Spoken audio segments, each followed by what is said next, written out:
What's up, guys? Welcome back to the Dr. Joey Munoz Show, your go-to podcast for all things health, fitness, and nutrition. I'm your host, Dr. Joey, Nutrition Sciences Ph.D. and founder of Fit for Life Academy. Today, I had a wonderful conversation with my good friend, Cody Mcbroom. Cody is an online trainer and sports nutritionist, and he is the founder and CEO of Tailored Coaching Method, an online fitness and nutrition coaching company that helps average people achieve above average physiques. I love that slogan. Cody has an incredibly impressive resume. Over the past decade, he's worked with everyone from physique athletes and bodybuilding competitors to pros in the MLB, TV sitcom actors, and numerous WWE stars and referees. In today's episode, we talked a little bit about entrepreneurship, but mainly about exercise programming. We discussed the importance of variables like intensity, volume, and exercise selection, as well as how to modify these variables depending on your starting point in your fitness journey. And we also discussed some more advanced topics such as autoregulation and program design. Now, before we jump into the episode, I just want to take a second to thank our sponsors over at Hungry Roots. They're a fantastic grocery and meal delivery service that will deliver delicious food right to your doorstep at a fraction of the cost, and all of their foods are sourced with high quality ingredients. They're incredibly healthy and delicious, and of course, will help support your health and fitness goals. By the way, they've been kind enough to extend a sweet discount to those of you guys who are supporters of the podcast. If you use the link down in the description of this episode, you can get 40% off of your first order, which is awesome. With that said, let's jump right into the episode. I hope you enjoy it. Cody, my man, how are you doing today, brother? I'm doing well, dude. It's good to jump back on the mics with you. Same. I really enjoyed our episode on your podcast just a couple of days ago. And it's funny because I'm sure this is going to come out before your episode. This is going to come out on Monday. So, Oh, you're going to beat me by a few days. Yeah. Awesome, man. But I'm happy to have you on here. I know we're going to talk about a ton of great topics around programming, how to train, how to select exercise, all that great stuff, and then talk a little bit about your specific methodology, which I'm excited to learn about as well. But it being the first time you're on here, how about we start by just getting to know you a little bit better? I'd love to know your background, how you got into fitness, and all that stuff. Yeah, man, I'll try to boil this down to a semi short story, but I'm in no rush, man. good because I like to talk, I like to rant. I think we're the same in that regard. So, man, I actually was always kind of the chubby kid growing up, which was kind of ironic because nobody in my family is overweight. It was always just me. And I mean, I can boil it down to a lot of different things now that I have a daughter. My daughter's 6, and I look at, eating habits and activity and stuff for a child much different. And I can look back and go, I see, why I ended up overweight. But I mean, that was just my whole childhood. And then when I got into high school, now I'm in a place where I really want girls' attention. I want, to be looked at. I want to date. I'm getting more insecure. So it started kind of becoming something I cared about. And nothing really worked. I didn't really. Really quick, Cody, because you mentioned, I want to dig into this. I want to know what you meant by, now that you have a daughter, you can see what certain behaviors resulted in you being chubby as a kid. Because I myself was also very overweight as a kid.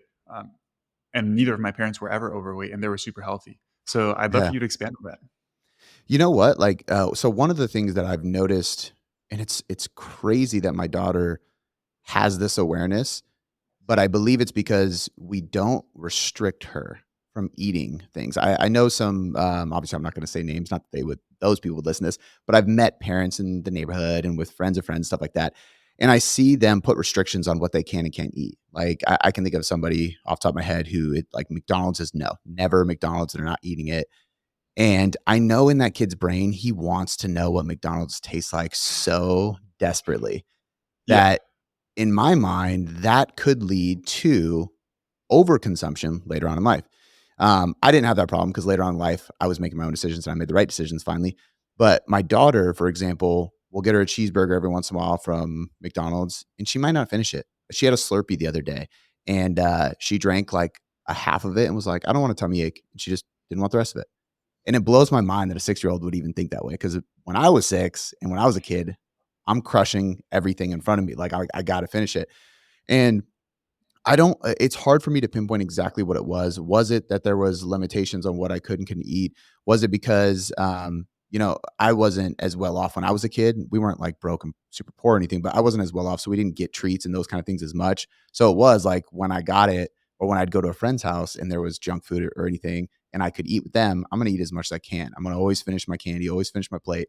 Whereas, I'm doing well for myself and providing for my family where she doesn't have that thought process, if that makes sense.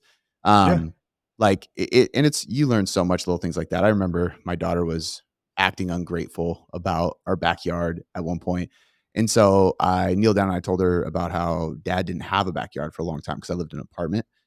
And she was Same mind here. blown. She was like, "You didn't have a yard?" I'm like, "No, 'cause we live in an apartment."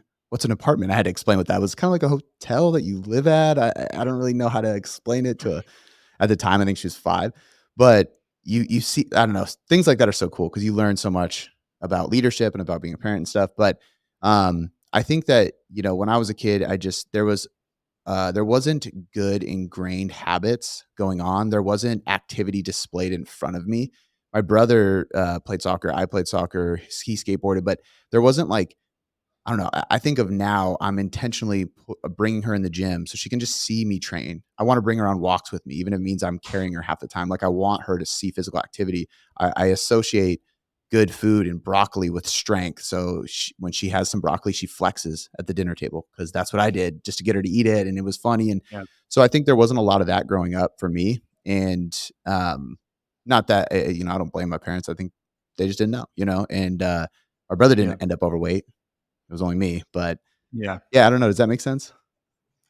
100%, man. I think there's the environmental factor and then there's the genetic factor, right? Because as you mentioned, your brother didn't respond the same way. But similarly on my end, my mom was like really strict with my food intake as a kid. Um, and it almost happened like after I became overweight, where my parents came to the US from Cuba. So I'm first generation American born. And I say that because they've always just like made pretty healthy food at home. But in Spanish culture, it's also like, you know, you eat a lot. It's like rewarding to be able to see your kid have food and eat because back in their country, they weren't able to do that. Right. Mhm. And so I always ate relatively healthy. I just ate a ton.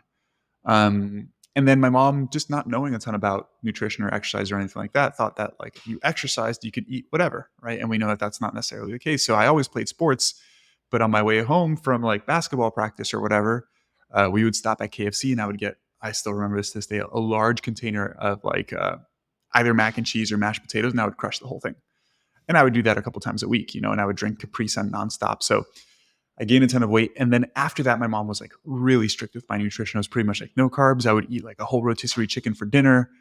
And that's when I started getting into fitness. But that's when I was like really restrictive with stuff. And then it just took a long time to get to where I'm at today. Yeah. Man, But I think, like, now that you said that, kinda it's like opening up a little portal in my brain of just even looking back. I think a big thing for me with too is they just didn't have the nutritional awareness and knowledge, and yeah, my parents split up when I was pretty young, and I think that actually played a big role because when my parents split up, now mom had to go to work because she was a stay-at-home mom at first, and, my dad had to take a step down from his job because he wanted to be in our lives because he just wasn't around much until that point. And what it really did is it unlocked a lot of freedom for me at a young age because both parents work and it was like, "Hey, big brother, watch over the little brother," which meant he was like, "All right, don't get in trouble. I'm out." And so I kind of roamed. We skateboarded, around town. We kind of rode bikes, skateboarded everywhere. So we would stop for food, but it was never meals. It was snacks and candy and big gulps. yeah, And so I think that ended up doing a lot. So like throughout that process, essentially that was like my whole, middle school, junior high, high school. High school, I started playing soccer and getting kind of serious about it. Ended up tearing my meniscus my sophomore year in season, had surgery, and then kind of gained some of the weight that I kind of started to lose. Like I was just like, at that point, I would say I was husky or chubby, but I was, athletic enough to play soccer and I played varsity. We mhm, weren't at a huge school or anything, but tore my meniscus, had surgery, gained a little weight back, didn't do rehab properly, but recovered enough to get back on the field. Senior year, tore my meniscus and ACL, and then weight piled on because right after that was graduation. Some friends went off to play college ball. Other friends were just getting in trouble. And I was just kind of, unmotivated, really lost. I didn't get good grades in school. So I kind of didn't know what to do at that point. And I had never stepped foot in a gym. Like I never worked out ever. Didn't do weights class in school, like never. And in community college, I had a knee brace. I was in the community college gym because at that point I was like, okay, I got to do something. I do not like the way I look. I don't like the way I feel. This is in my mind. I was kind of harsh on myself, but I was like, this is pathetic, dude. Like, get it together, figure something out. So I started trying to work out, and this guy came up to me, this older guy, and he was like, I think I can show you some better exercises to do because I had a brace on. I was doing knee extensions because I just didn't know. And I'm just sitting there.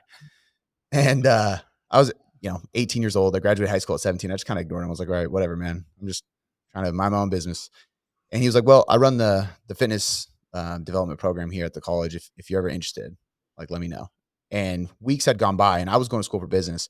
And I'll never forget the day I stood up in the middle of class and left because, and at this time, I didn't know how college really worked, but I asked the teacher what businesses he ever owned because he was teaching business 101 and he had never ran a business before. And I didn't like that answer. So I was just like, you know what? I don't like school anyway. So I got up and left. And I ended up, I popped into this functional movement 101 class. And that's what that teacher was teaching. And he had a big projector screen up and it was a baby crawling and all these arrows, like a diagram. And they were going over the quadruped position and like contralateral movement, right arm, left leg, Mhm. simultaneously, symmetry, and like neutral spine. And it was just so fascinating. So I just hung out in the back of class, kind of just listened.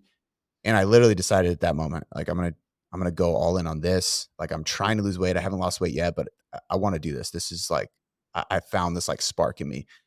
So I went home and told my parents, and they said no. And they were like, no, we're paying for school. You're not doing that. Like, you've worked it out for like a week. So I literally forged my dad's signature, changed my degree, and started pursuing fitness and nutrition. And months went by before he found out. And at that point, it was obvious. I lost weight. Like at the end of my little bit of college and stuff, I had lost 45, 50 pounds. I was lean. I was training all the time. I was training people for free at the turf field by our house and went to school for 2 years, got an internship at a strength training facility in Seattle called Vigor Ground. And then when I started doing that, I went and got certified Precision Nutrition 1, Precision Nutrition 2. And then I ended up pursuing a year-long course through MNU. And then I ended up pursuing and actually had to talk to Dr. Jose Antonio personally to get in and take my CISSN so I could become a sports nutritionist. So I just kept going down this path of nutrition and training. I stepped on stage and what the diet did to my physique while not changing my training blew my mind. And then I gained it Mm. all back right afterwards, which got me down a rabbit hole of metabolic damage and reverse dieting when Lane first started talking about it. And probably a lot of the same funnels and rabbit holes that you went down, man, in Yeah. early on, and that led me to really find my passion. And so since day one, I always said I wanted to run an online company and do fitness stuff. And I'll never forget getting the internship. I actually said that in the interview, and he said, "How are you going to make money?" I said, "I don't know, but people do it, I think."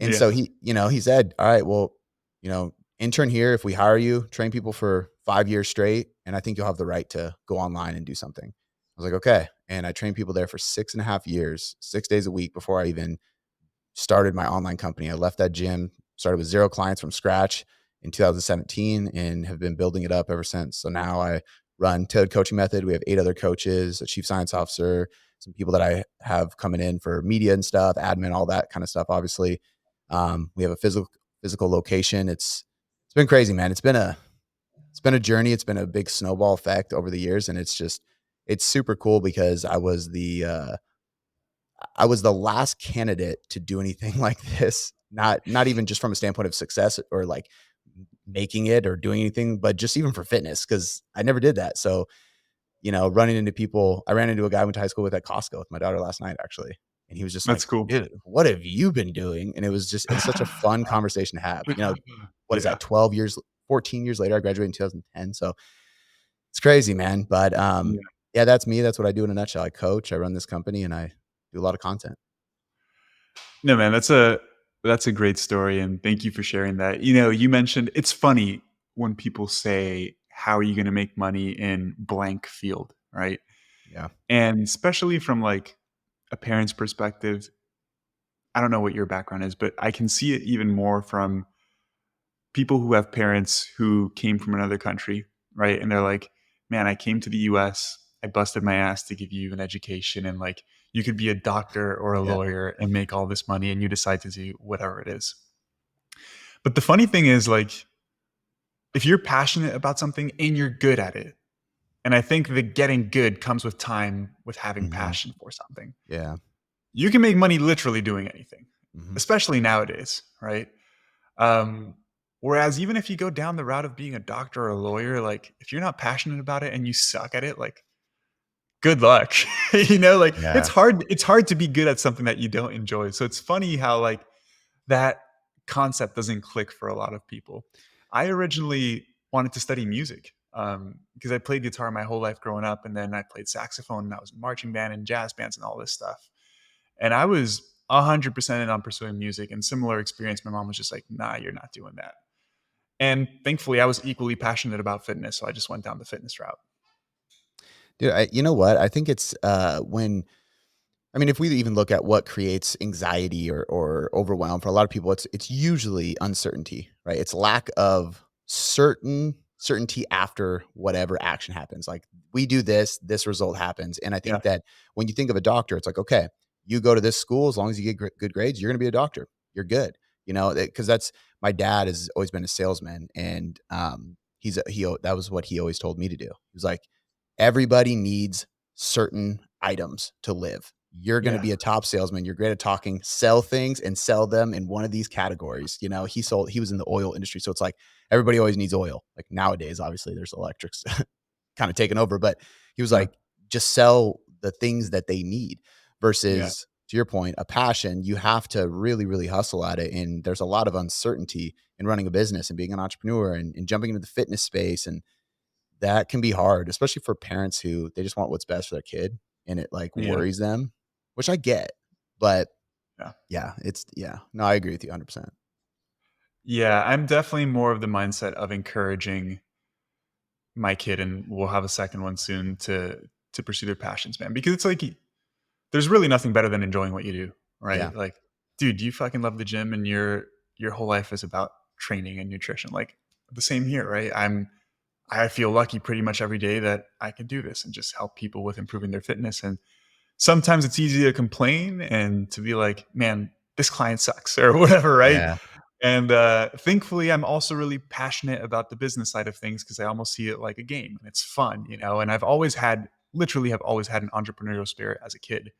And it's funny because I didn't realize that till a lot later in life. But I used to sell airheads in middle school for like 25 cents. I was like, man, I can make a couple bucks. I was always selling stuff. Hmm. When I was maybe 8 or 9 years old, my good buddy and I used to catch lizards, and we used to try to sell them to the neighborhood. I used to play video games, things like RuneScape and stuff like that, and I was all about trading and making money in these games. So when I started my business, I was like, all of this clicks because I've cared about this forever. Yeah. I did the same thing, man. I remember I'd go in the garage and find stuff that wasn't being used and put it on Craigslist. And Yeah, I loved that. And now I'm like, there's no way in hell I'm letting my daughter list anything on Craigslist and meeting a random guy at Albertsons to sell that. Like, that's so sketchy now. But back then it wasn't. And I did the same thing. I think that it's really cool to look back and know that, and I actually read a quote this morning by Jim Carrey, and he said, and at first it starts weird, but it hits so hard when you really think about this attitude. And it said that every morning he wakes up, pours his cup of coffee, and stares out at his beautiful garden and reminds himself that this is beautiful and it can all be gone tomorrow. yeah, And I was like, man, that is deep, but it's so true. Because to your point, you can find shit to complain about any day, every day, all day, but that doesn't lead to happiness and success or anything. It's the person that has that positive glass half full mentality who can see the goodness and smell the roses. Like I always say, if you don't stop and smell the roses, you're going to stop having roses to smell because you need to appreciate and be grateful along the way, or else you're not going to be able to create more to appreciate and be grateful for, you know? Hey guys, some of you may not know that I'm the scientific advisor for a supplement company called Outwork Nutrition. I help with the formulation of new products to help ensure that they're effective and backed by science. Unlike many other supplement companies out there, we don't rely on exaggerated claims or flashy marketing tactics. Instead, we let the science speak for itself. We take pride in formulating products that deliver real results, helping you achieve your fitness goals in a meaningful way. If you're in the market for supplements like protein powder, pre-workout, or recovery products, make sure to check us out at outworknutrition.com. And as a thank you for being an avid listener of this podcast, use code Joey for an exclusive discount at checkout. You can find the link to our website down in the description of this podcast episode. Remember, our goal is to empower you with science-backed supplements that truly make a difference. Choose Outwork Nutrition and elevate your fitness to new heights. Yeah, I'd love to pick your brain on this, and then we'll jump into the programming stuff. Yeah. Because this is something that I struggle with personally, and I think, as business owners, there is a lot of uncertainty in what we do, right? And maybe that goes away over time. Obviously, you've been doing this for a lot longer than I have, and you have a much larger company than I have. So maybe you don't have the same sort of doubts that I do, and maybe you do. But for me, man, it's like no matter how much positive reinforcement I get, and by positive reinforcement, it's like, the more effort I put in, and like every single month, my stuff is growing and it's moving in the right direction. I just feel this like feeling of being not at ease all the time, that like I could literally lose this tomorrow. And then Yeah. what the fuck would I do? Right? Do you ever deal with those feelings? Yeah. Honestly, I think what you sign up for as an entrepreneur is that being a constant in your life. Fuck. I think that, yeah, but there's a good part to it. So I think that at a certain point, and I actually have a literal moment where this really clicked for me. And you have a certain point throughout your entrepreneurial career journey where you accept it and it doesn't have the same effect on you because you either A, have enough proof of, oh shit, fixed it. Oh shit, fixed it. Oh shit, Yeah. fixed it. That you can go, okay, I felt this before, right? But at the same time, it's this idea of, and this is like where it really clicked for me because my wife at a certain point was like, are you ever going to be satisfied? Like, is it ever going to be enough? And I remember like sitting there and not being able to answer, which at the time pissed her off because she's like, really? Like, this is forever. You're never going to be satisfied to have enough. And I came back to the conversation and said, hey, like, I know what it is. I'll never be satisfied, but I'm always fulfilled. I'm fulfilled every day of what I'm doing. And so I actually like we put it on our shirts for our clients, stuff like that. I trademarked the the actual slogan, but always fulfilled, never satisfied is what we always say. Cause if you're in the present moment and you're in the process, in the journey, you are fulfilled. You're fulfilled with what you're doing. Everything you were just talking about. Like we get to wake up and do this and help people every day, Yeah. with our passion. But if you become too satisfied, that turns into complacency, and I would rather decline than stand still because if I decline, I can have a comeback, and it's this process of change and evolution and progression and regression and change to get more progression. Like that's what life I think is really about, especially for entrepreneurs. You got to chase that. So I don't think it ever goes away completely, but you Yeah. do begin to learn how to accept it and like leverage it, if that makes sense, to Yeah. your advantage. Yeah. I love what you just mentioned. And for me, because I have thought about this a lot too, right? Because I'm like, why do I do this? Like, what sort of financial goal would make me happy? And I know what sort of financial goal would make me happy. But then I've thought about this, like, if I got there, would I stop doing what I'm doing? And the answer is no, because like doing this is fun, right? That's what it is. It's not even like about being satisfied. It's like the thing that satisfies me is doing the thing, right? Like Yeah. chasing progress for me is fun. I think that's why I'm so addicted to the gym, and it's because you can objectively see progress. I have a fairly addictive personality with anything that is competitive. Anything that you can like objectify progress and get better at, I get addicted pretty damn quickly. So like I've been addicted to video games before. I don't use the literal term addicted, but like I want to do it more and more simply because I know that if I put an effort, I get better. And for Yeah. me, that sensation is really rewarding. So I get that through business. And the benefit of business is that it not only benefits me, it benefits the people that are working with me, it benefits my family. So it's a win-win, right? But it's an interesting question because I feel like a lot of times people go into entrepreneurship with the goal of making a certain amount of money, and hopefully everybody can get there. But it's like that's not really the point, right? I mean, yes, it's one of the points, but the point is to do something that you really enjoy, create something really cool. And if you just get the money and stop doing it, then like what the hell do you do after that, right? So Yeah. I almost see the progress and the growth just as a byproduct of doing the stuff I like doing every day. Yeah. Well, and I tend to look at money like resource now because it's resources that I can invest back in the company. It's resources that I Yeah, can provide my family with, and it kind of takes the nastier taste of it out of your mouth a little bit, and you look at things a little bit differently. Because there was a time where I set financial targets, and it just never made me happy. It actually just it made me more stressed and more, I mean, obviously money focused. And I remember, and this is not to like impress anybody, but like to impress upon, like it's not going to make it happen. There was a point where I'm like, okay, if I could make 10K a month as a trainer, I will be crushing it. yeah, And that's great. And I did that. And then I was like 20. And then I started building a team. And it was like 30, 40, 50, 60. And then I started saying like impossible stuff. It's like if I ran a company that did 7 figures, like then I'm done. I made it and I did yeah, that. And it's like, okay, well, if we did 6 figures a month, that's on some, and then we did that. I bought my wife my dream car that was on my vision board because I love my truck so much. I didn't want to get rid of it. So I convinced her to get rid of her SUV and I bought her a Range Rover. And it was like, the pinnacle, and it did nothing for me. And it's yeah, like, I learned at that point, I actually went through this last year, like a really like dark time where I finally started figuring that side of it out. And I should have known because I watched my dad do it a little bit too growing up. And he had these peaks and valleys of success and failure and success and changing job and all these different things. I just remember now I can look at it and go, I've been chasing money to get status or a praise from my dad because he'll say he's proud of me if I make a certain amount of money. And that never made him say he was proud of me. He said he was proud of me when he saw me being a dad. You know what I mean? And it's like, yeah, oh shit, I got this all wrong, right? And so there was a time where it really started to click for me. And the funny thing too is you set those goals and then you never tell anybody what's in your bank account anyway. Like you never tell people because it's private information. I never spoke about it all until now talking to other coaches in the industry who I either mentor or I'm on a podcast with like this, where we're talking about this subject. Then I'm like, okay, I don't care about saying those things yeah, because we've done what we've done, but the money thing never, it's just a ladder that keeps going.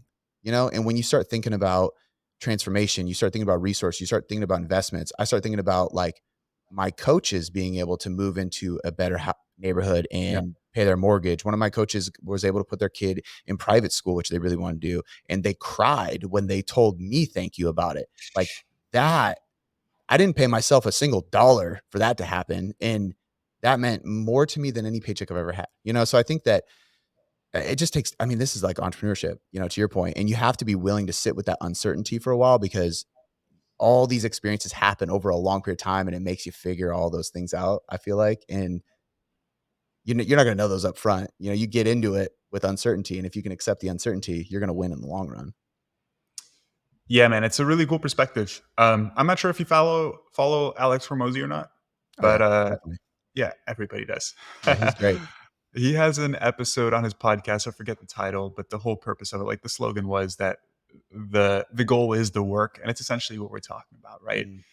Mm, And he brought up the fact that like you, speaking to the audience, like you've probably already achieved goals that you said would make you happy, yeah. yet you're still not happy, right? Because the realization that you have to come to is that happiness comes just from doing the stuff that you enjoy doing, Yeah. which is incredibly freeing because it helps you realize that you can be happy independent of where you are, regardless of whether your goal is financial or if it's driven by something else, right? But Yeah. you can be happy at the moment simply because you're already doing the stuff that you want to do. And the only thing that's standing between you and the particular goal you want to achieve is just time. Yeah. I heard a pastor I really like say that we're all chasing, like, we shouldn't be chasing happiness. We should be chasing becoming happier. Because if you chase happiness, you're chasing what you think happy is. You think that there's this destination you're going to reach where all happiness comes about, or it's a state that you're striving for that is influenced by what other people have, do, or say is happiness. So you're chasing this based on their opinions, their judgment, and their life, everything, right? And if you chase the act of getting better, growing, more passion, just being happier. That is that process you're talking about, right? That's that process of doing and being and becoming that creates happiness along the way. But if you constantly have your like eyesight on this ending destination of Yeah. happiness, whatever that is, or you think it is in your head, you're just gonna be chasing a never ending race. Yeah. And, this goes into the topic of being like goal oriented versus process oriented. Because one thing that I tell my clients too, I mean, there's so many parallels here with fitness, right? Yeah. Um, you could, the goal of money could be the goal of weight loss for somebody else. Yeah. And I think it's important to have both, right? Because objective goals help you essentially determine whether you're making progress in the right direction or not, right? Because when it comes to business, financial goals is like the thing that you can determine whether or not you're making progress and your business is growing or whatnot. And when it comes to somebody who's unhealthy or whatnot, weight loss, building muscle, etc., it's an objective goal. But I think it's really important to not be only focused on that objective goal, right? Yeah. What I try to tell my clients, and I'm sure you talk about this too, because people are so influenced by weight fluctuations from day to day, right? Just like in business, you might have a bad month and then you have a good month or whatever. And what I try to tell my clients is like, yes, we have objective goals, and yes, we are going to move towards those goals. But in the short term, from day to day, the goal is to execute on the process. If you have certain targets, certain habits you're working towards, you said you were going to get a workout in. If you did those things, that's a win, independent of whether or not your weight went up the next day, because we know that doesn't mean anything, right? But being really focused on the process. And the funny thing is that when you focus on the process, the results come as a byproduct, Yeah. simply because you're just doing the shit. Because at the end of the day, you have to do the shit, right? The thing is, people focus so much on the outcome and they get frustrated and not making progress. And the truth is, they're not even focusing on the process that they should be executing on. But that's a completely different tangent, man. I want to go ahead and bring the conversation back to programming, if you don't mind. And I would love to have a conversation just about the stuff that we're talking about, because I could talk about this for hours, honestly. Yeah. But you mentioned that you want to talk about program design and training and the hierarchy of importance, and then discussing some differences between scientific data and practical application, which I think is a great place to start. Yeah. I think that, for me, what I've found over the years is that I think that there's a science behind strength training. And when I say strength training for the listeners, I would categorize any goal in that. If you are focused on strength, or if you're focused on hypertrophy, if you're focused on performance, your resistance training, right? So let's just say resistance training, the science behind that. And then there's the art of programming and coaching. And I think that one of my goals as a content creator and a business owner in this space is to not divide the two, but show how they kind of balance each other out and how they come together, because you can't just read a study and then know what to do with your clients, right? Because Yeah. even just the people inside of the research studies sometimes are so polar opposite of the person. Like if you're going through a study and you're applying that to your client, realize that that study might be, not all studies this way, but that it might be a study that it used college students as participants, right? Your client is a 43-year-old mother who is trying to lose 40 pounds, has 3 kids, single, working a job. Like it's just polar opposite from stress, lifestyle, responsibilities. And so there's a lot of things that kind of come into play, right? And I think that if you can understand what the context is behind research and what it shows us about the basics, the fundamentals, right? Even just as simple as muscular contractions, lengthened versus shortened, volume, intensity, frequency, what these things are. Then you have this foundation, this context, this baseline that you can go into the training world with and get experience working with people and yourself to see what works and how you manipulate those factors to actually get a result, right? It would be like there's been a lot of research, obviously, over the last maybe couple years on the lengthened portion of a lift, right? So a lengthened muscle under load is probably going to lead to more hypertrophy. But you don't see any of these people who are evidence-based only doing partials and lengthened partials and like pauses and like only exercises that emphasize that. There's still a place for the shortened range. There's still a place for a full range. There's still a place for fast contractions, depending on what your goal is. So we have to understand what inside the research we need to take and apply. And then when it comes to the art of coaching, it is actually applying that, right? It's painting the canvas with the paint, right? And I think there's a big difference. Now, with regards to the hierarchy, I want to give all credit to Eric Helms for creating it to begin with, because I think that was such a pivotal moment in the coaching industry, the coaching world. I don't know how to even phrase it, but I remember first seeing those videos and then getting the book, and how many times I read through his Muscle and Strength Pyramid books. It was such a huge influence on me and my understanding on science and coaching and everything. I love those books. The longer I have coached, though, the more I realize that you don't always follow the hierarchy in perfect order, right? So, and I think this applies to training and nutrition. But in regards to training, we can see that, there's obviously below both of them, there's just adherence, behavior, lifestyle. Like, you got to be in it. To your point, most people who sustain a great physique and health and stuff, they find a way to enjoy the process. So they're not Mhm. miserable while doing this. They figure out a way to enjoy it. So that's obviously a key. Then we get into volume, intensity, and frequency at the bottom, because those are kind of the big rocks. When we look at research, volume's kind of the equalizer. Intensity is going to determine, your percentage of one rep max, how involved the nervous system is. Are we going for strength or speed, so on and so forth? And then frequency, how often are we hitting this muscle? And I would probably say in that order, but at the time they were all in one category of the pyramid. And then we get into these other factors, and the whole pyramid, there's multiple things, right? We have rest periods and tempos way at the top.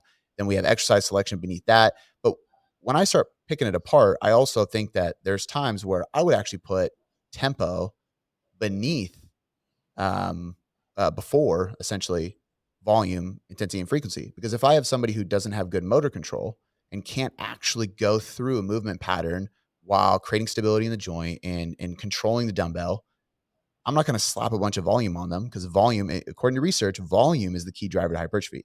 Mechanical tension is the key driver to hypertrophy, but volume is how we determine you're doing enough. Keep doing the reps. Exercise selection and technique is what allows us to make sure you're actually targeting the muscle properly, avoiding injuries, and that volume is being isolated to where you actually are intentionally trying to grow. And then tempo can be a tool that we bring below that if the person can't do the exercise right. All right, let's slow it down and work on form. Let's build motor control and skill acquisition, which is actually being able to do it. If you never thrown a baseball before, I promise the answer isn't to like throw the baseball as hard as you can. It's to figure out how to throw properly. Like, let's figure out the mechanics first, then start picking up the intensity, and then let's add volume and do it a bunch. And then maybe increase the frequency of how often you do it. And then you get really good at it. But I think the context of what research has shown has led a lot of people to just slap volume on top of stuff, if that makes sense. So this is where in like, I'll shut up after this, but I think this is where in coaching, we have to understand, okay, this is what research says is the most important, but in what context does that apply? And when would we need to manipulate it before we get to that point if somebody isn't ready for it? And that could be somebody who's brand new to lifting, or it could be somebody who had an injury and their mechanics are all out of whack now, or maybe they just have terrible posture. So everything's great until you work with their shoulders, and anything overhead is garbage. Okay, well, now we kind of have to like change the order of these things depending on the client and the training program, the exercise, the goal, so on and so forth. Yeah, I love that. I love starting the conversation here because first off, there's a ton to talk about here. All right. The one thing that kept coming to mind is I understand why things are positioned in a hierarchy, but I really don't like saying this variable is more important than that variable because Yeah. they're all interdependent, right? They depend on each other.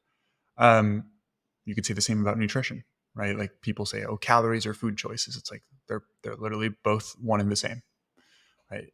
Yeah, you could limit your calories without focusing on healthy foods, but good luck doing that long term. It's going to be really difficult. They're all related, right?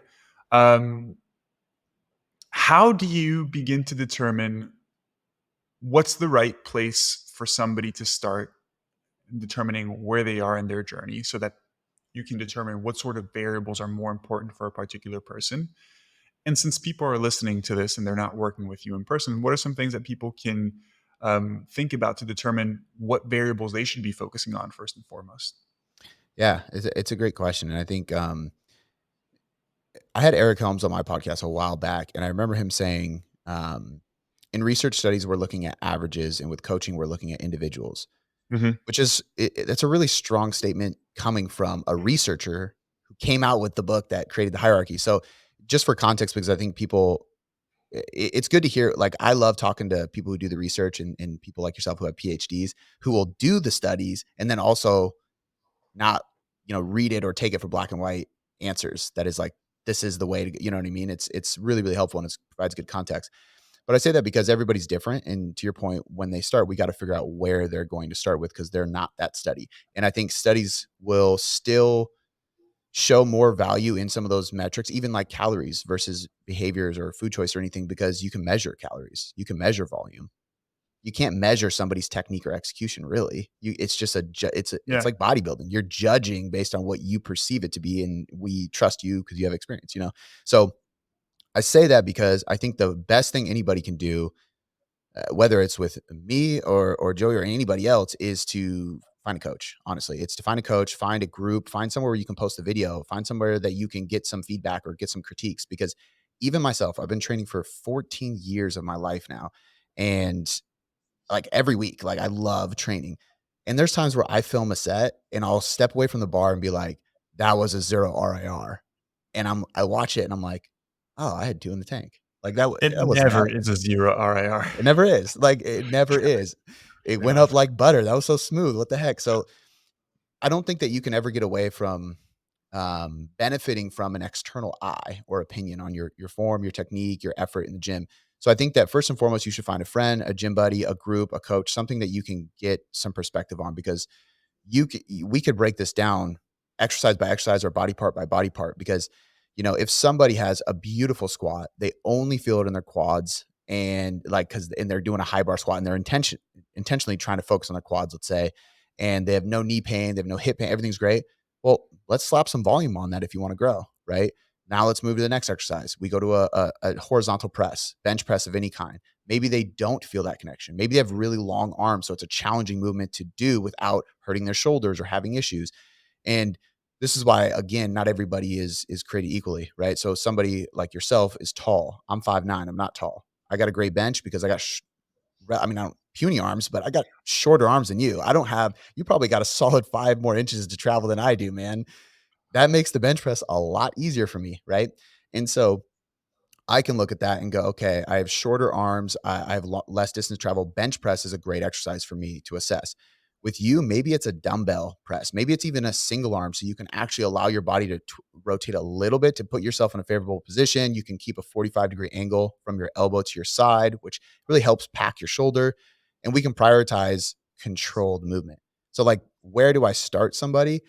Depends on the exercise, depends on the muscle or the movement pattern, and it also depends on, their mechanics, their limb lengths, their posture, their experience level. But I think typically we're gonna kind of start by just picking apart the basic movement patterns. Squat, hinge, so like some kind of deadlift pattern, push, some kind of press, and pull. If you want to get really like intricate with it, you can do a pull and a row, so an overhead pull and then a horizontal row. You can do a push and a press, so horizontal push, vertical press, and we can just really lay down the foundation with. I don't care if it's a barbell, a Smith machine, a regular like a hammer strength machine, dumbbells. Let's just get in those movement patterns regularly and see where these kind of insufficiencies lie, if you've never done anything before. Now, if you're somebody who has been lifting a lot, it's as simple Mhm. as asking questions. Like, hey, what exercises do you really like and feel good, like you're good at? That'll tell you right away what ones they Yeah. might have some weak links in. And then we can kind of pick apart the exercises they explain. From there, I'm going to tell the client, I want to see some videos of you doing these exercises, the good ones and the bad ones. I want to see why you're great at this exercise.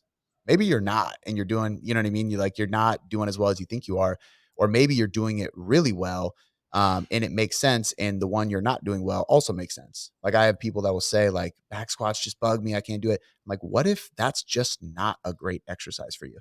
You're trying to high bar back squat and you have the longest femurs I've ever seen. Let's not do that. Certain people are going to have certain muscles that are more active or more dominant than others. They're going to have certain movement patterns that are easier to get into.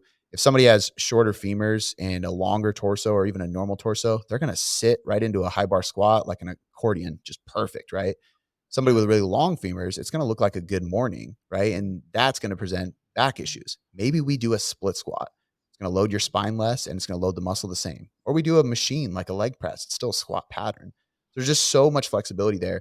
But really, it's kind of like, honestly, just assessing through these different factors. And then for a more like strategic way, once we have somebody who's more intermediate or advanced, we can actually have them rank certain things, like pick an exercise and say, okay, do you have localized fatigue, tension, soreness, stuff like that? So do you get a pump and feel it in the muscle you're targeting?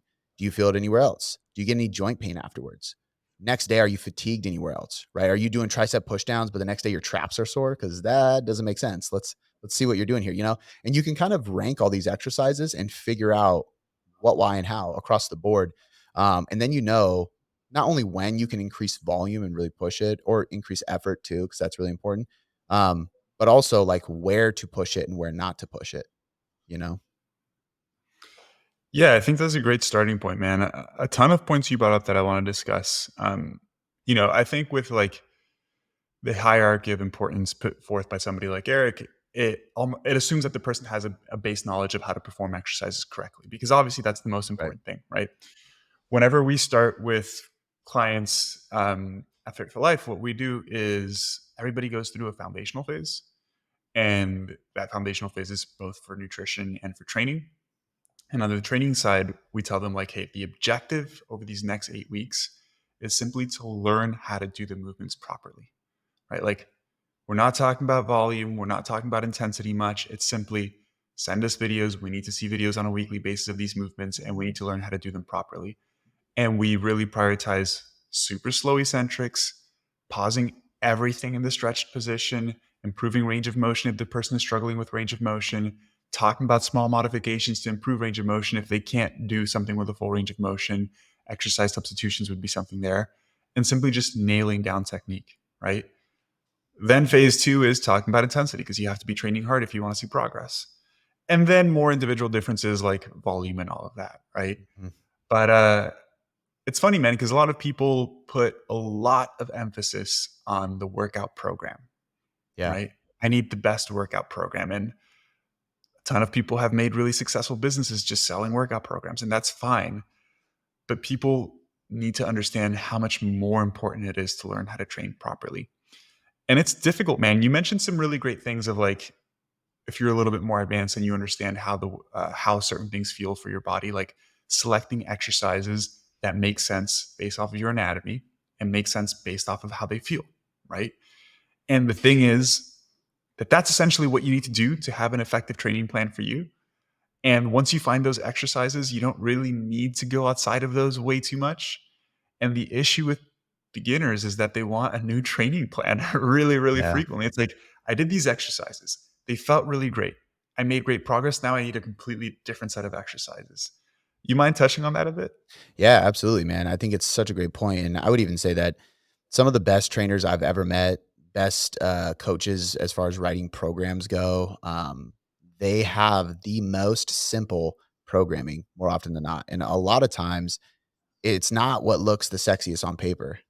It's what works. And so I often tell people the same thing. Is like the reality is like you have to repeat a movement pattern over and over and over and over again to actually see progress with it. And it's funny because I actually believe that, and there's some research on flexible training. There's actually a new one that came out. I haven't been able to really dig through the mass article I saw on it, but a way back, I remember I think it was Eric Helms that wrote this one too. Maybe it was Greg Knuckles, but it was about kind of the idea of flexible training. So you have a horizontal row. Here's your sets and reps. So here's your total volume to reach and your effort. And it doesn't matter what you do. Just do a horizontal row, dumbbell, cable, machine, tower, barbell, doesn't matter. And they got the same results.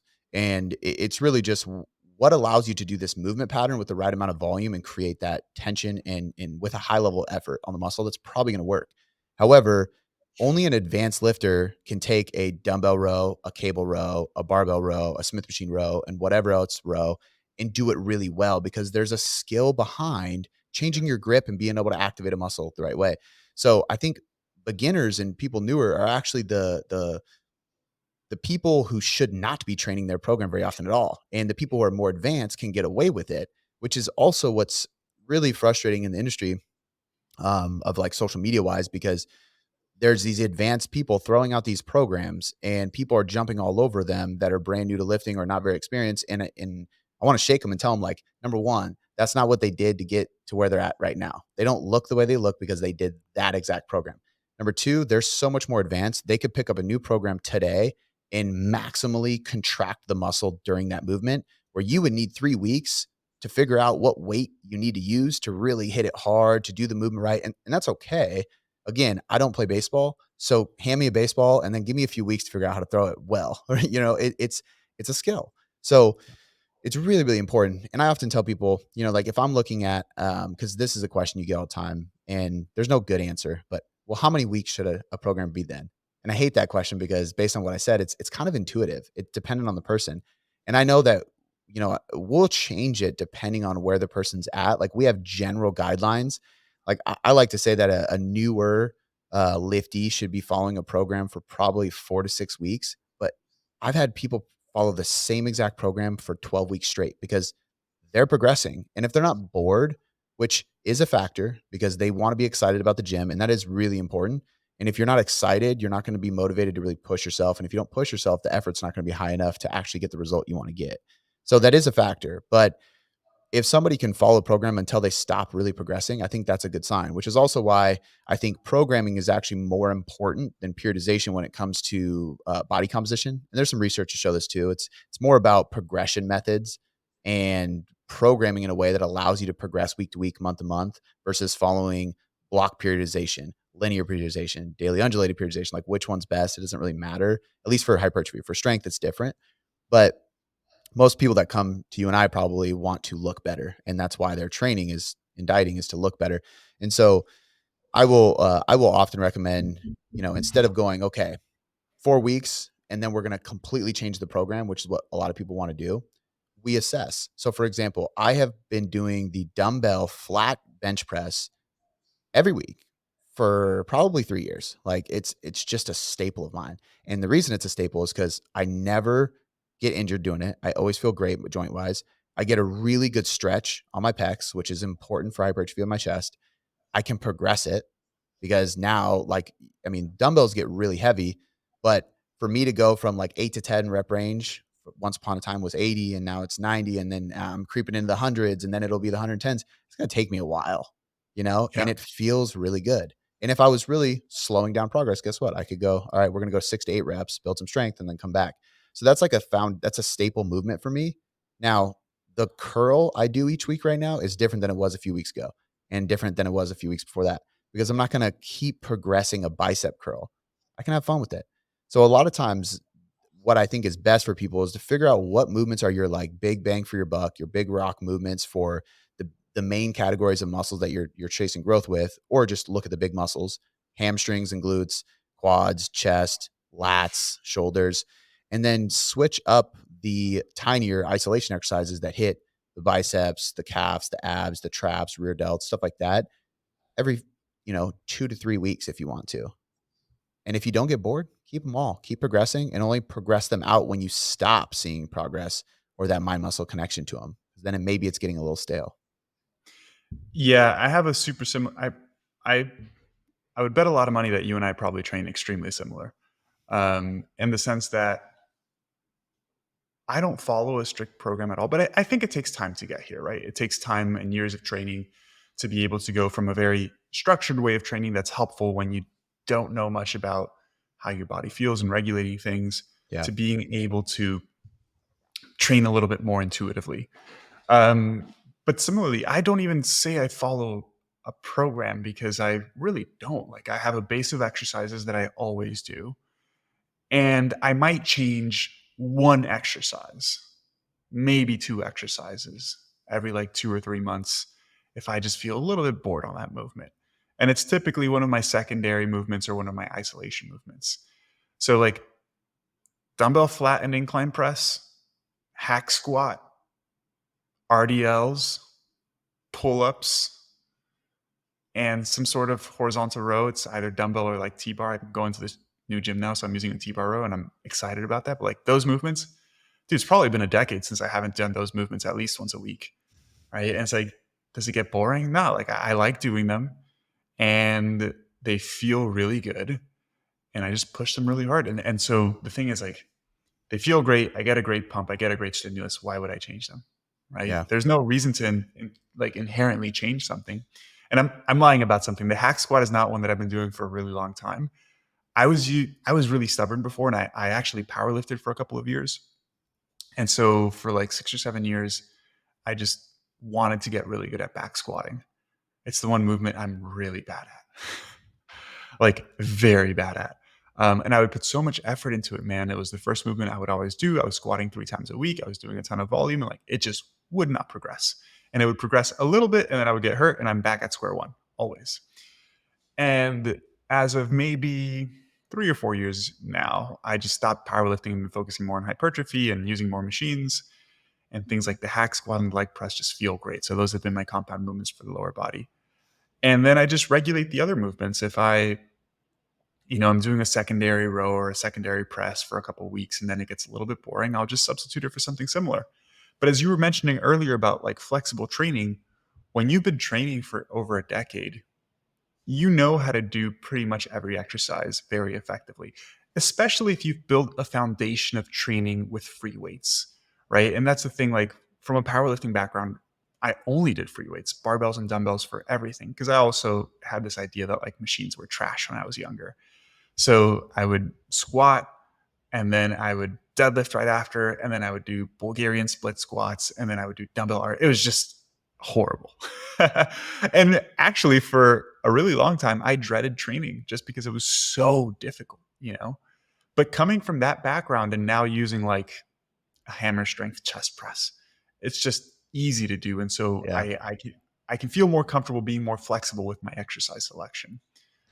Yeah, I have a similar background too. I went through an anti-machine phase, and it was partially because the gym I interned at and became a strength coach at, it was a classic strength and conditioning facility. I mean, Yeah, we had platforms, chains, tons of kettlebells. The only machine we had was a plate loaded T-bar row, which I have today too. And like you, I've used every week for I don't know how long.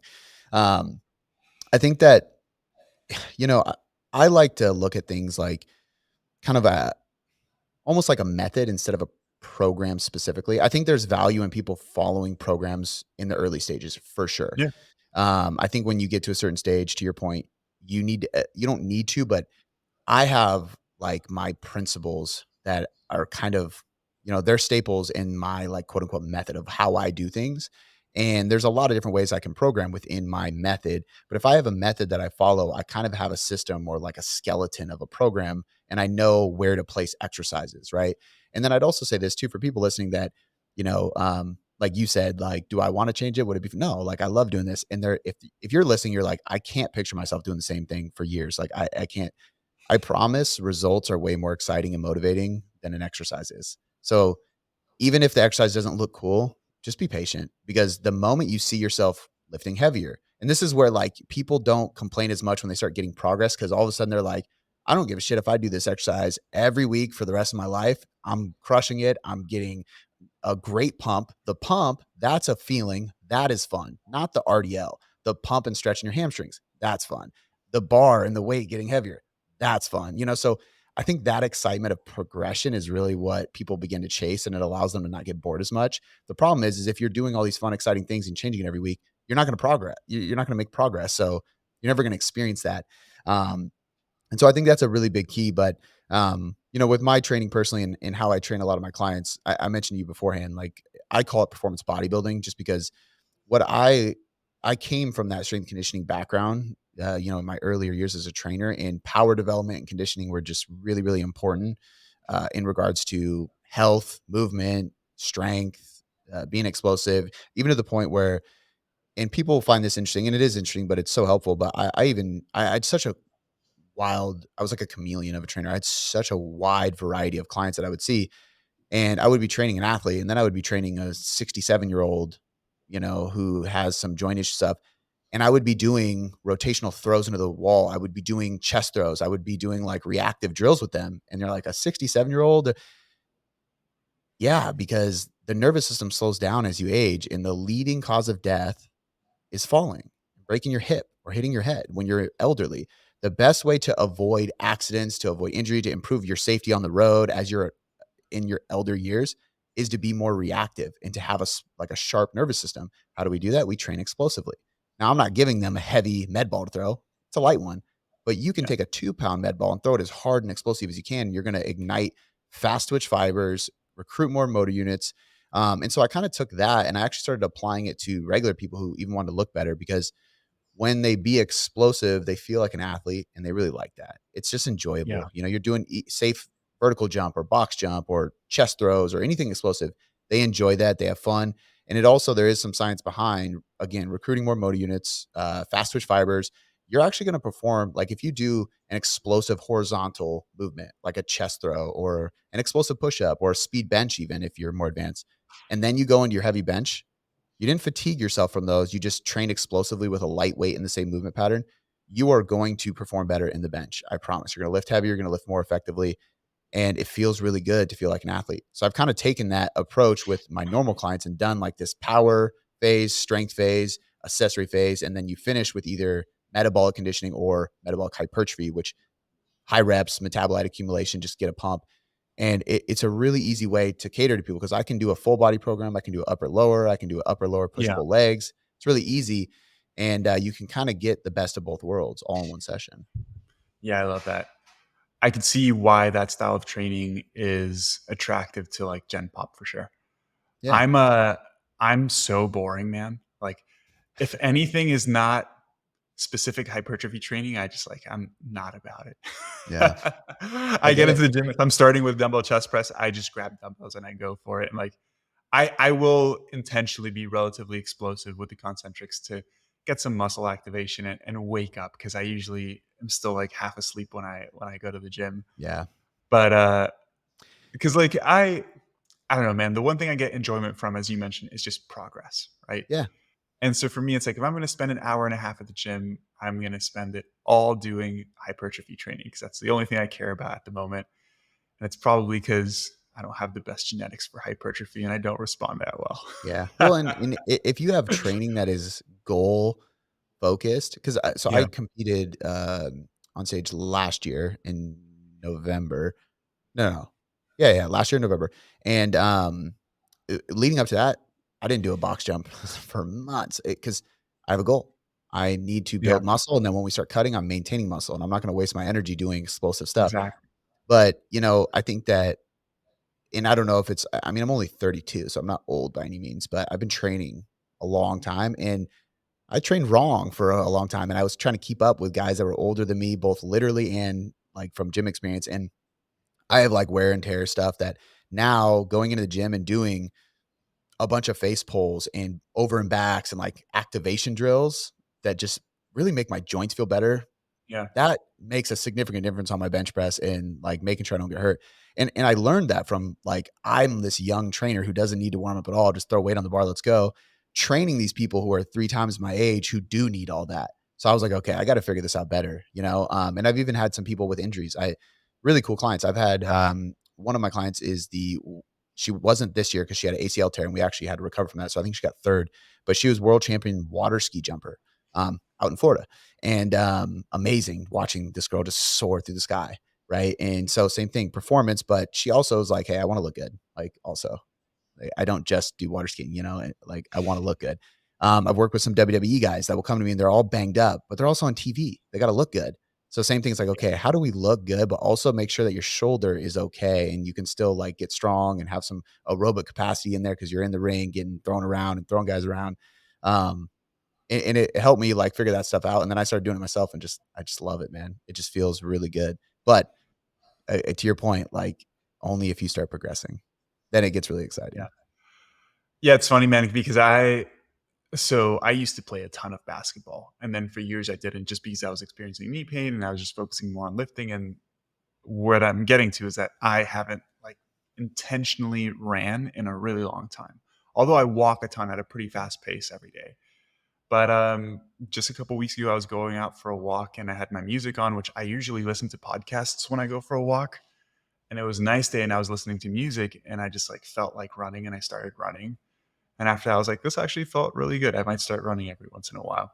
Yeah. Dude, I wanted to ask you, what's your perspective on auto-regulation and how to implement it correctly when it comes to specific variables like volume or rep ranges, for example? Like, do you think it's important to always follow a similar rep range, always follow a particular volume scheme, or how would you implement auto-regulation? Yeah. It can.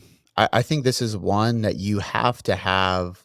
Like, I can speak on what I do personally, but with regards to coaching, I think you have to have really good communication, and even, and this doesn't mean like I have an app that people don't talk to me. You do my programs. So I'm not saying you can't just do programs, but if you don't have a coach to ask you these questions, you got to ask yourself these questions, right? And you got to become aware. And I like to go about it. What I have found to be the easiest way to do this is to really focus on. I try to have pretty set numbers of sets. If we have to say 3 to 4 sets, that's fine. But I do like flexible ranges. I use a double progression method for most exercises because I would rather you focus on the 6 to 8 rep range for your compound, the 8 to 12 rep range for this accessory, the 12 to 15 range. And then we're focusing on an RIR. And I usually like to use a descending RIR model. So you would start, let's say it's 4 sets of 8 to 12 reps. Set one might be an RIR of 3, a reps in reserve of 3. So you go and you leave 3 reps in the tank. And then the next set is going to be a 2, the next one a 1, and then the final set a 0. To your point, it's very rare that anybody actually gets all the way to 0. But, and I don't do that on a back squat or something, but I do this on other exercises that are safe to do so. And what it does is it just teaches people. It teaches people how to figure out what weight they should be using, how to feel what all the way to failure or really close, like near failure, actually feels like. Mhm. Because a lot of people don't know how to use RIR. And if you never go to failure or what you deem as close to failure as you can personally go, you'll never know how to gauge it. So when I say 2 RIR, you have some memory, right? And I like to do this regardless because it's an easy way to progress each week, because you know what weight you did last week, obviously, and you could progress that, but it's within a rep range. And if you focus on the RIR, your volume is going to be dictated by how you're feeling that day because you might squeeze out 12 reps and then the next week you might squeeze out 8. It's almost like an auto-regulated deload because you end up either going lighter or dropping your reps a little bit and you plug in that deload, which we know is, I mean, research has shown this lately, and I think it's still something you could debate of whether or not you need deloads. But what we do know is that you probably don't need a strict, hard, every fourth week as a deload. We're going to wipe a bunch of volume out. The only time I see people really do like strict deloads is pro bodybuilders and pro athletes who take a full week to a month off after literally training balls to the wall and competing for a whole Yeah. year. And that makes sense.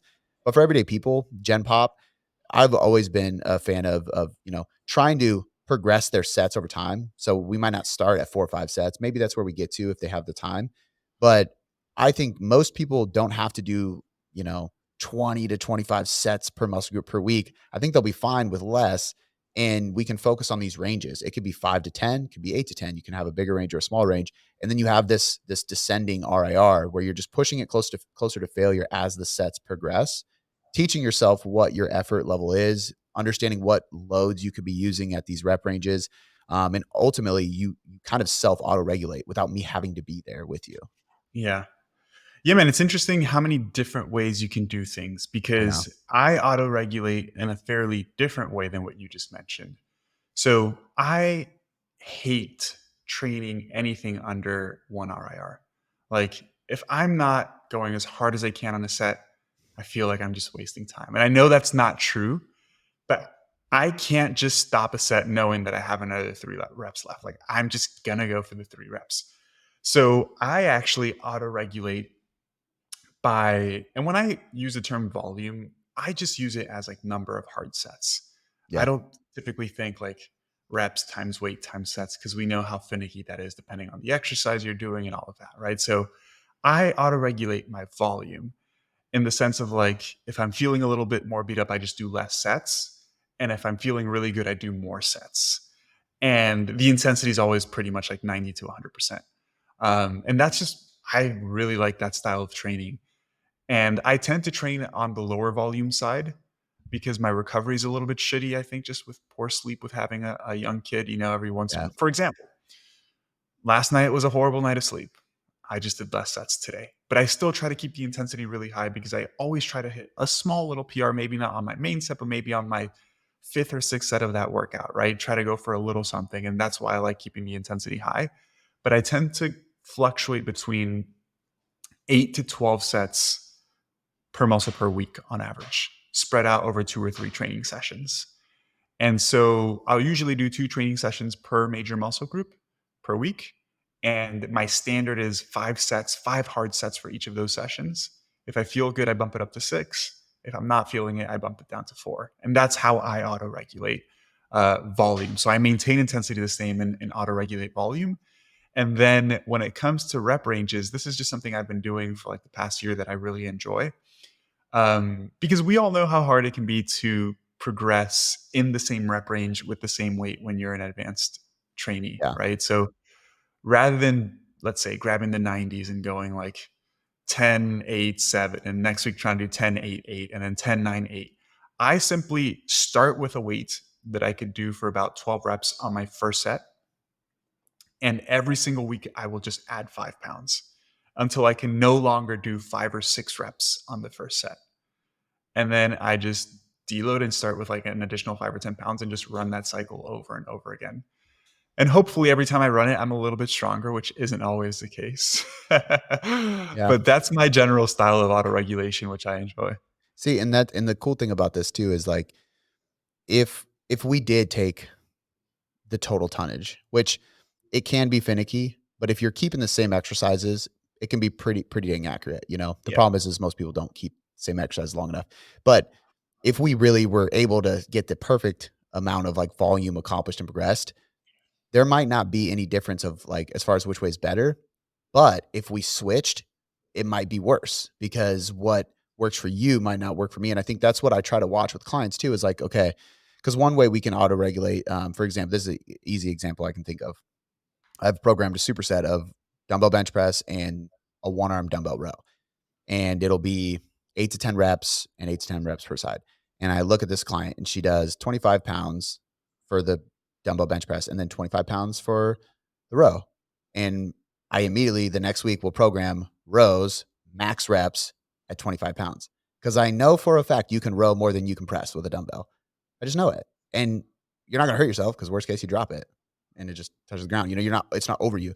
So I can auto regulate by throwing max sets in there with different Yeah. weights, and I can look at those things. There's also certain people that if I give the 3-2-1-0 descending RIR and I see this like huge drop off in reps, I'm like, hey, did you go balls to the wall set one when you're supposed to leave 3 in the tank? And they're like, yeah. And they give me your response. I just can't not. Like, this is how I love to train. I'm like, cool. Well, I'm going to program accordingly because I want you to love training, right? So we'll do a warm up set and then a couple max effort sets or something. Like you can plug and play these kind of things. And then there's other people that they do better. Like they never, ever train hard enough to get to failure. Cool. We're going to do a ton of, there's even pro bodybuilders like this. Jay Cutler talks about this all the time. He's never once gone to failure. You do a ton of volume on paper, but they're never reaching failure. Okay, cool. We're getting to the same destination. And that's to me, that's what I don't even know if that would really, it's not really, I mean, it is auto regulating, but it's individualizing the auto regulation depending on the person. You know what I mean? Yeah. Awesome, man. This has been a ton of fun, bro. Let's go ahead and wrap this up. And I'd be happy to have you back on whenever you want and continue the business conversation because that was Yeah. fun. Dude, anything else you wanted to chat about? Any last couple thoughts you wanted to share? Not that I can think of, man. It was a great conversation. I'm glad we got to touch on a little bit of both ends of the spectrum. And I'd love to come back on and talk business because that's something I can talk on or off air about at nauseum, man. You know, it's funny because I've thought about having more conversations about business on the podcast and maybe having um, people that I follow in the business space, like invite them on the podcast. I have no idea if my audience would be interested because I'm known as this like nutrition guy, right? But Yeah. obviously interests evolve over time. But also this podcast is a aspect of my business that I don't want to just trash by Yeah. talking about whatever I care about. How do you do that? Well, I figure that I there's not really anybody in the business space that would come on one of our podcasts and talk about business without being inspiring or motivating or at least shedding light on like what can be done. Like not doubting yourself and just going and getting shit done. And even if you don't own a business, like that's helpful. Like I think there's a lot of people that probably listen to Ed Milet that are not entrepreneurs. That's a business podcast, but really he's just inspiring people. So I don't know. I go about it that way. And I share a lot of my own business stuff on my podcast because I like being transparent with the audience and also our members. They can learn a little bit of the backstory of who we are, why we do what we do, but um, I don't know. Those are all a lot of the podcasts I listen to are like that. Yeah, They're that's not all I listen generally to too. fitness. So Yeah. Awesome, man. Well, where can people find you, Cody? yeah, so Cody Mcbroom is my name, and that's on Instagram. Tailored Coaching Methods is our company, so everything's on the website as far as content goes, and the podcast is the Tailored Life Podcast, and I've been podcasting for probably 5 years now, 6 years. So we got a lot of episodes on there. So all free, all super valuable. Obviously, as this airs, like a few days later, the podcast with Joey will be on mine too. So go check that out, and that's about it, man. Yeah, that's exciting, man. Thank you for sharing that. For those of you guys listening that made it this far, thank you for listening to the entire episode. If you enjoyed the episode, all I ask is that you take a second to rate the podcast and leave a review. It really does help me a ton. I hope you guys have a wonderful week, and I'll catch you in next week's episode.